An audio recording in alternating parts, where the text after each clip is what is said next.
स्वर्ग का हकदार कौन। मरने के बाद स्वर्ग के द्वार पर 4 व्यक्ति खड़े थे। इन 4 व्यक्तियों में पहला राजा था, दूसरा एक बिजनेसमैन था, तीसरा पंडित था और चौथा एक आम आदमी यानी मजदूर था। किसी को भी यह पता नहीं था कि कौन स्वर्ग के अंदर प्रवेश कर पाएगा और कौन वहीं से वापस लौटा दिया जाएगा। सब स्वर्ग का दरवाजा खुलने की राह देख रहे थे और आपस में बातें कर रहे थे। जैसे कि राजा को मरने से पहले ही आदत थी, उसने अपनी बात सबसे पहले बताई। राजा ने कहा, मैं बहुत प्रख्यात राजा हूँ। मैंने धरती पर अपना बहुत नाम कमाया है, इसलिए पूरी संभावना है कि मैं ही स्वर्ग में जाऊंगा। फिर व्यापारी अपनी बात सामने रखते हैं। वह बोला, मैंने धरती पर खूब धन कमाया और उस धन से मैंने सैकड़ों लोगों की मदद की, इसलिए मैं ही स्वर्ग का हकदार हूँ।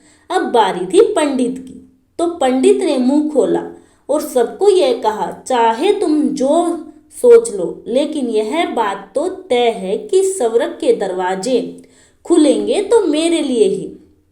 सब जानते थे कि पंडित दिन रात भगवान को याद करते हैं, इसलिए स्वाभाविक है कि स्वर्ग में पंडित का स्वागत किया जाएगा।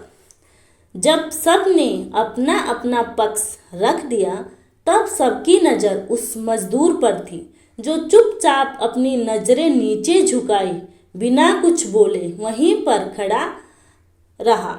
स्वर्ग का दरवाजा खुला और वहां पर एक देवदूत आकर खड़ा हो गया। देवदूत के हाथों में एक पुस्तक थी जिसमें इन सभी के कर्मों के बारे में लिखा हुआ था।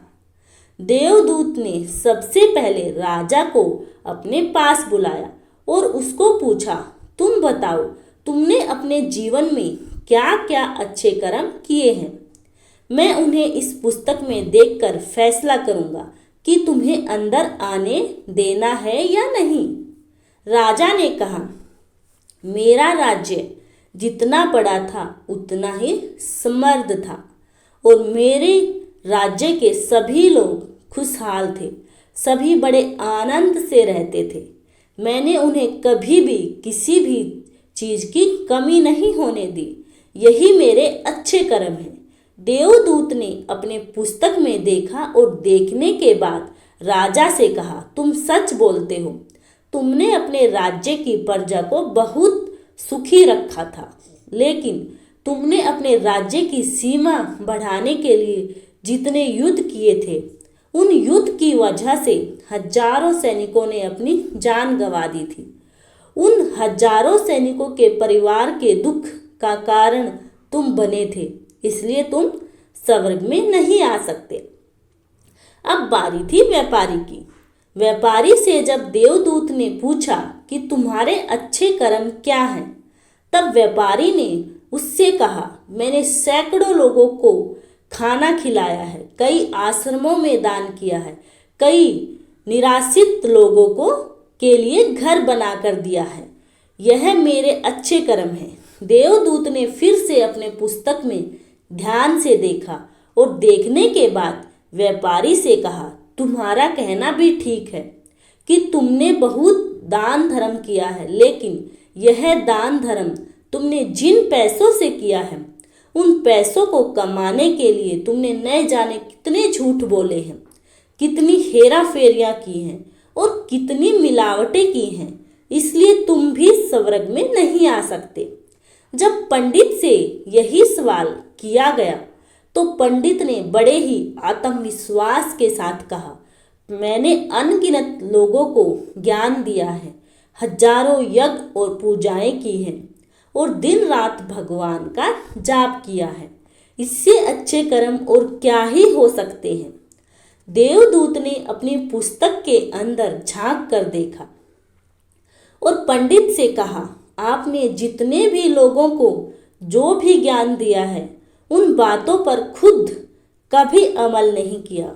आपने यज्ञ, पूजा या भगवान का नाम निस्वार्थ भाव से कभी नहीं लिया, इसलिए आपका भी स्वर्ग में आना प्रतिबंधित है। मजदूर यह सब देखकर हैरान था। वह अब तक जिन्हें महान समझता आ रहा था, उनकी व्याख्या स्वर्ग के दरवाजे पर आकर बदल गई थी।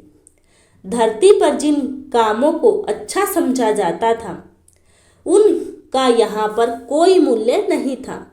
यमदूत ने जब इस मजदूर को अपने पास बुलाया और इससे पहले कि वह उससे उसके अच्छे कर्मों के बारे में पूछता, मजदूर बोल पड़ा, प्रभु, मैं जानता हूँ कि मैं भी स्वर्ग में आने के लायक नहीं हूँ, लेकिन मैं फिर भी एक बार बाहर से ही स्वर्ग को झांक कर देखना चाहता हूँ। बस इससे ज़्यादा मेरी कोई इच्छा नहीं है, क्योंकि ऐसी इच्छा पालने के लिए मैंने जीवन में कुछ भी नहीं किया है। मैं पूरा दिन मेहनत करता और जो भी पैसा कमाता अपने परिवार के पालन पोषण में खर्च कर देता। इसलिए दान धर्म के लिए कुछ बचता ही नहीं। लोगों के भला में क्या सेवा करता, क्योंकि काम के बाद जो थोड़ा सा समय मिलता उसको अपने ही बूढ़े माँ बाप की सेवा में बिता देता। और यह सब करने के बाद मैं कभी कभी मंदिर भी चला जाता और भगवान से जैसा भी मुझे दिया है उस जीवन के लिए धन्यवाद कहता। देवदूत ने अपनी पुस्तक में बड़े ध्यान से देखा और थोड़ी देर देखते ही रहा। फिर उसने मजदूर से पूछा कि तुम याद करके बताओ, तुमने कभी तो कोई अच्छा काम किया होगा।